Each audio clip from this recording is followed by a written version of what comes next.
Breaking news शामिल कयूं था। घोटकीअ बस सां मुबैना तौर मुड़ुस पारां ज़ाल खे क़त्ल करण जो इंकशाफ थियो आहे।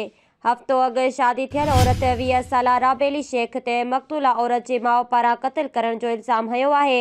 सरहद थाणे जे हद ॻोठ पांदी फ़कीर में हीउ वाक़ियो पेश आयो आहे। मक़तूला औरत जी माउ पारां धीअ जे क़त्ल जो इल्ज़ाम संदसि मुड़ुस मथां लॻाए छॾियो।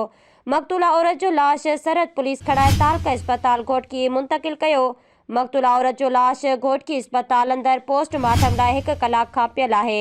इस्पताल में पोस्टमार्टम लाइ डॉक्टराणी न हुजण जे करे अञा ताईं लाश जो पोस्टमार्टम नाहे थी सघियो। सरहद पुलिस मूजिबि त पोस्टमार्टम बाद ई औरत जे मौत बाबति ख़बर पवंदी। मामले जी जांच करे रहिया आहियूं।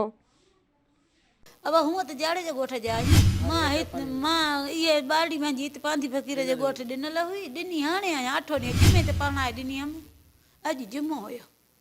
मां हितड़े वेठी आया घोटकी में डेवरी बाईपास ते तशद कयो बाहर अचे पई के मारियो दादा मां मारियो तो वञो मुड़स मारियो तस ज़हर दिनल तस के चिंता ज़हर तस।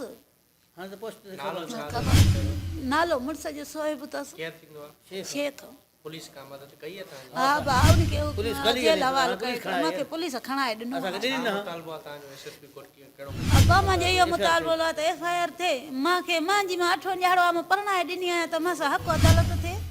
हां माखो घुरणी कई मिठे शेख मिठे शेख घुरणी कई त माखे दे मां उनके न ॾिनी उहो वॾेरो असन जी भत प्यादरी जो ना उहो जेकी चङी शइ थींदो आहे उहो चवंदा